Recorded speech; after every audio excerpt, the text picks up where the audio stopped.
지방 중소도시에 거주하고 있는 30대 여자입니다. 작년이었다면 결혼했다고 자기소개를 하겠지만 이젠 더 이상 아니네요. 다정다감한 줄만 알았던 남편의 숨겨진 모습에 결국 이혼까지 하게 되었어요. 이혼을 결정짓게 만든 건 손희 신우의 역할이 컸지만 신우가 아니었어도 아마 이혼을 했을 것 같네요. 신우는 남편의 유일한 혈육입니다. 어머니는 어릴 적에 집을 나가셨다고 들었고 아버지와는 연을 끊었다고 들었습니다. 아버지의 성격이 엄청 시원시원해서 동네에서 인기도 많았다고 하던데 술만 마시면 사람이 그렇게 돌변했다고 해요. 그냥 술주정 부리는 정도가 아니라 술 먹고 집에 들어왔을 때 뭐 하나만 눈에 거슬리면 집을 아주 난장판으로 만들고 그랬답니다. 손에 집히는 대로 던지고 때리고 부수고. 저 어릴 적에는 저희 아버지가 술 먹고 들어오는 게 참 좋았거든요. 빈손으로 오시는 법이 없고 저희들 먹으라고 맨날 치킨이며 족발 같은 야식거리 사들고 오셨던 기억이 있어서요. 저희 집은 그래도 화목한 편이었다 보니 그런 남편의 과거를 처음 알게 되었을 땐 어떻게 반응해야 할지 참 어려웠어요. 아무튼 그런 아버지의 주폭에 결국 어머니가 견디지 못하고 피부치인 신우랑 남편 두고 야반도주를 했다고 들었습니다. 얼마나 고생이었으면 자식들 버리고 도망갔겠냐 이해가 가면서도 아직 어린애들인데 아버지한테 시달릴 거 생각하면 애들도 데리고 가셨으면 좋았겠다 생각을 했어요. 물론 그 생각을 입 밖에 내지는 않았지요. 남편한테는 그게 평생 상처였을 테니 말이지요. 남편이 대학도 포기하고 졸업 후에 바로 직장을 가졌을 때 신우랑 같이 둘이 집을 나왔다고 합니다. 그 뒤로 아버지와는 완전히 연을 끊었고 처음에는 어떻게 연락처를 알아내서 연락이 왔었다는데 이젠 그마저도 없다네요. 어머니는 아예 집을 나간 순간부터 연락이 안 되었다고 하고요. 아무튼 젊은 나이에 둘이 집 나와서 엄청 고생한 거잖아요. 그렇다 보니 남편에게 유일한 혈육인 신우와 남편의 관계가 돈독할 수밖에 없는 건 당연했습니다. 보통은 그런 사이가 부담스러울 수 있었겠으나 그것 때문에 결혼을 하지 말아야겠다 하는 생각은 없었어요. 신우는 벌써 신우대로 결혼을 해서 두 아이 키우며 잘 살고 있었으니까요. 연애하고 얼마 지나지 않아서 남편이 자기 과거에 대해서 저에게 털어놓았었어요. 그게 저를 신뢰하게 해준 말이라 생각했고 세상에 여러 사람이 있고 다들 각자의 사연을 가지고 있는 거 아니겠어요? 아버지의 주사와 어머니의 부재가 따지고 보면 남편이 잘못한 것도 아닌데 그 과거를 가지고 남편을 색안경을 끼고 보지 않았습니다. 남편도 그런 저에게 조금이나마 감동을 했던 건지 그렇게 연애하던 사이에서 결혼까지 하게 되었지요. 그런데 제가 몰랐던 남편의 모습이 하나 있었네요. 연애하는 동안에는 남편이 술에 입 한 번 대지 않았습니다. 어디 놀러라도 가면 분위기 때문에라도 한두 잔씩은 마실 수도 있는 일 아니겠어요?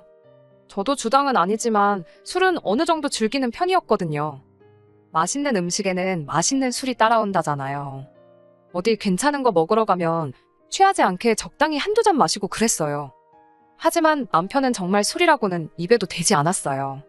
저 혼자만 마시다니 좀 그래서 몇 번 권한 적도 있는데 한사코 거절하면서 정말 한 방울도 제 앞에서 마시는 모습 보인 적이 없던 사람입니다.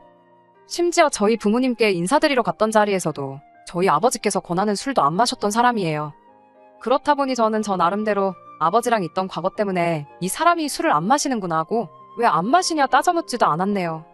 술 안 마신다고 해서 나쁠 거 하나 없잖아요. 그런데 술을 입에 대지도 않는 사람이라 생각했던 남편이 알고 보니 술을 엄청 즐기는 사람이었습니다. 그냥 저랑만 안 마시는 거였어요. 결혼 후에 한 달도 채 지나지 않아서 회사에서 회식이 있었다며 코가 삐뚤어지게 마시고 비틀거리며 들어오는 남편을 봤을 땐 정말이지 멘붕이 와서 뭐라 말로 표현할 수도 없었네요. 이렇게 술을 좋아하는 사람이면 왜 여태껏 제 앞에서 술 한 잔 마시지 않았을까 싶다가 남편이 제 앞에선 억지로 그 좋아하는 술을 참고 있었다는 사실을 알게 되었네요. 제 말이라면 죽는 신용까지는 아니더라도 무조건 하는 척이라도 하는 사람이었는데 술 마시고 나니 목소리도 커지고 아예 통제불능이 되더라고요. 일부러 그러는 건지 양말도 뒤집어 벗어 던져버리고 안 씻는 건 물론이고 옷도 안 갈아입은 채로 바닥에 드러누워서는 고래고래 저한테 이거 해와라 저거 해와라 하는 겁니다. 물 떠다주고 그런 거 어려운 부탁 아닌 거 아는데 이 사람이 저한테 이렇게 술을 좋아하는 걸 숨겼다는 게 무엇보다 충격적이었네요. 한편으로는 그래도 이 사람이 나름 술 마시고 그러면서 스트레스도 풀 줄 아는 사람이구나 이해해주자 싶었기도 했는데 또 한편으로는 걱정이 되기도 했어요. 막연하게 들던 그 걱정이 좋은 걱정은 아니었습니다. 남편이 저에게 말해줬던 과거 남편 아버지의 이야기 때문이에요. 부던자전이라고 해도 술버릇까지 담는 건 아니니까. 제가 너무 최악의 경우를 생각한 게 아닌가 싶기도 했지만 그래도 찜찜한 마음을 숨길 수는 없었습니다. 다음날 아침에 회식 때문에 좀 마셨다는 심심한 사과를 듣기는 했는데 처음이 어려웠던 거지 한번 시작을 하고 나니 술 마시고 집에 들어오는 횟수가 점점 잦아지기 시작했습니다. 적당히 마시는 법은 모르는 건지 항상 술 마시고 들어오는 날이면 두 다리로 용케 서 있구나 싶을 정도로 마시고 들어오더라고요.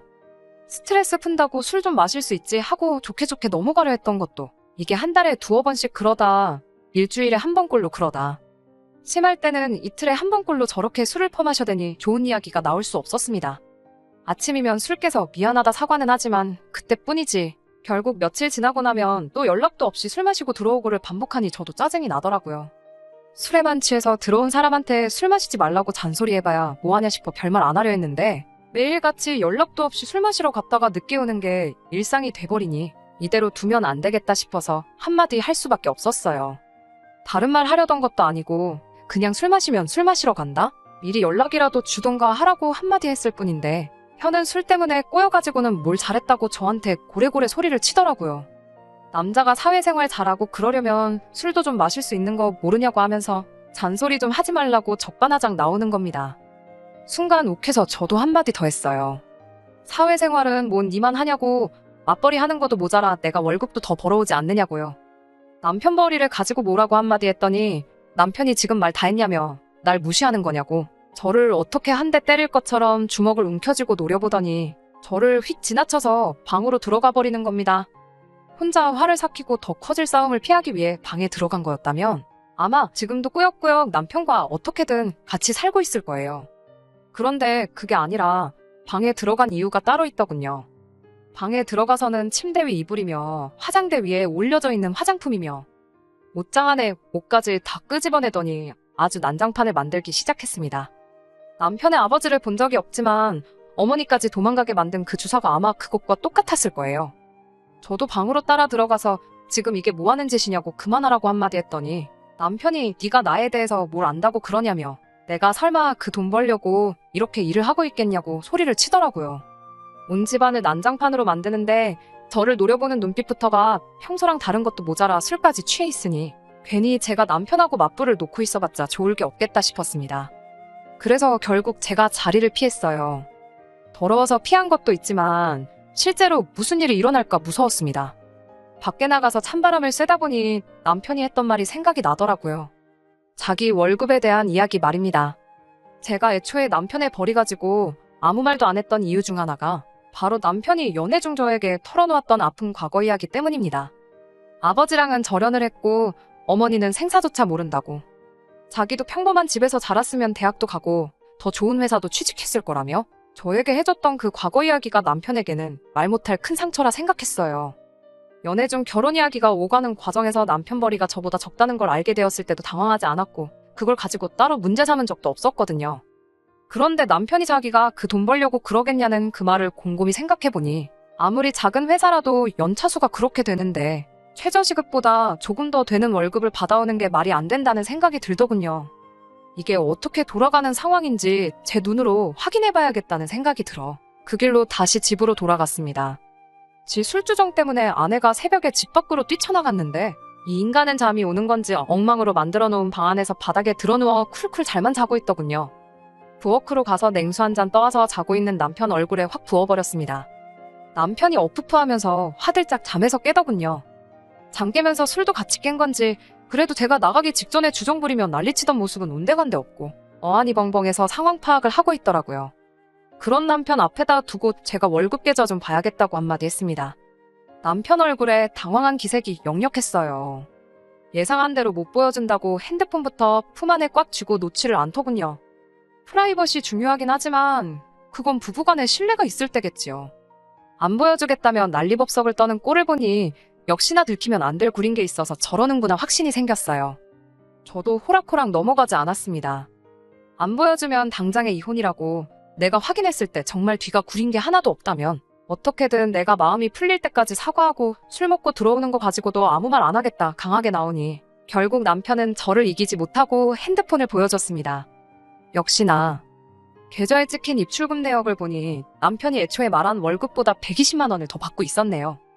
액수를 정확히 알 수 있었던 건 정확하게 그 금액이 월급날 맞춰서 현금으로 인출이 되고 있었기 때문이에요. 남편한테 이게 뭔지 설명해 줄 수 있냐 물었습니다. 남편은 꿀먹은 벙어리가 돼서 아무 말도 못하고 그냥 한 번만 모르는 척 넘어가주면 안 되겠냐고 하더라고요. 자기 나름대로 비상금 만들고 싶어서 그랬던 거라고. 앞으로는 월급 나오면 저한테 다 입금부터 하고 용돈 타서 살겠다며 끝까지 말을 안 해주더군요. 제가 설마 120만 원 그거 더 받자고 이러고 있던 거겠어요? 남편이 싹싹 비는 거 쳐다보지도 않고 남편 거래 내역을 쭉쭉 살펴봤어요. 조금 아래로 내리다 보니 결국 남편이 신우한테 매달 50만 원씩 보내고 있던 정황을 발견해냈습니다. 저랑 결혼한 이후로는 계좌로 직접 보낸 게 아니라 현금 인출을 해서 잘은 모르겠는데 아마 결혼 전에는 50만 원씩 보내주다가 결혼 후에는 액수를 2배 넘게 올렸던 게 아닐까 싶어요. 아무튼 돈이 다른 곳이 아니라 신우한테 들어가고 있다는 상황을 알게 되었으니 더 길게 말할 것도 없더라고요. 당장 신우한테 전화해서 여기로 부르라 했습니다. 남편이 우물쭈물거리면서 무작정 미안하다고만 하고 그렇게만은 하지 말아달라고 그러더라고요. 직접 전화할 생각이 없는 것 같아 보여서 그럼 내가 신우 오라고 하겠다 하고 전화기를 들었습니다. 그랬더니 남편이 벌떡 일어나서는 저를 밀치며 핸드폰을 뺐더라고요. 그 과정에서 제가 바닥에 내동댕이 쳐졌습니다. 나 모르게 얼마나 구린 일을 벌이고 다니길래 저러나 싶어서 이미 이때부터 이혼밖에는 답이 없겠구나 하는 생각이 섰던 것 같아요. 이혼하고 끝내버려도 되는 일이지만 적어도 신우한테도 한마디 퍼부어줘야지 속이 풀리겠더라고요. 그래서 남편과 몸싸움까지 불사해가며 신우한테 전화를 걸어서 누구 하나 죽어나는 꼴 보기 싫으면 당장 여기로 튀어오라고 소리를 빽빽 질렀어요. 한 30분 정도 지나니 신우가 찾아왔습니다. 신우도 아마 오는 길 내내 생각이 많았을 거예요. 그리고 제가 난리칠 일이라면 동생 결혼하고 나서도 매달 따박따박 용돈이랍시고 받아낸 거 말고는 없겠다는 생각을 했나 봅니다. 집에 오자마자 2달만 기다려주면 동생한테 결혼하고 나서 여태 받아온 돈 그대로 만들어서 돌려주겠다고 저부터 진정을 시키려 들대요. 그깟 돈 몇 푼 돌려받자고 이 야밤에 불러냈겠냐고 돈 욕심에 동생 이혼당하는 꼴 두 눈으로 지켜보라고 부른 거라고 한마디 해줬지요. 신우도 저를 말리다 못해 성질이 났는지 그깟 50만 원 하나뿐인 가족인데 좀 줄 수도 있는 거 아니겠냐. 입장 바꿔 생각해보면 저도 그렇게 했을 거라 하는 겁니다. 그리고 남자가 사회생활 하면 비상금이 필요할 때도 있는 거 아니겠냐고. 괜히 이웃에 민폐 끼치지 말고 그만하자고 하더군요. 그래서 신우 불러낸다고 남편하고 몸싸움하면서 당장 멍이라도 들 것처럼 시퍼렇게 부어있는 제 팔을 보여주면서 돈뿐만 아니라 아내한테 손대는 사람을 남편이라고 데리고 살 생각 없다고 오늘 다 끝내버리겠다고 한마디 했습니다. 신우는 제 팔을 보고도 끝까지 동생 편을 들더군요. 그놈의 사회생활. 남자가 사회생활 하다 보면 술 먹고 들어올 수도 있고 스트레스가 극심하면 그럴 수도 있는 거 아니겠냐고 동생을 감싸더라고요. 아버지 주폭의 어머니는 야반도주하고 자식들마저 그런 아버지를 견디지 못해 사회인이 되자마자 영 끊고 집 나온 사람들이 할 소리냐고 바로 되받아쳤습니다. 남편이 저한테 말 다 했냐고 또 저한테 성큼성큼 다가오길래 그 길로 저도 바로 신우 머리채를 잡아채고는 한마디 했습니다. 사회생활은 뭐 니들만 하는 줄 아냐고. 나도 사회생활 하고 있고 지금 스트레스 엄청 받아서 그러는 거니 말리지 말라 그러고 신우 머리채를 쥐고 뒤흔들었어요. 남편은 그 와중에도 신우 구하겠다고 저를 밀쳐내는데 저도 저지만 그럴 때마다 신우가 머리채가 뽑혀나갈 것 같은지 아프다고 소리 지르면서 그만 좀 하라고 남편을 말리더군요. 새벽 야심한 시간에 저도 잘한 거 하나 없는 거 알아요. 결국 이웃이 신고를 했는지 경찰이 오고 나서야 상황은 정리가 되게 되었습니다.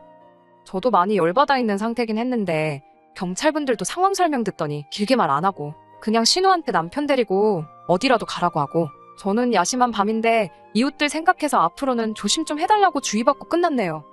그 길로 남편 짐부터 정리해서 다음날 신우네 집으로 전부 보내버렸어요.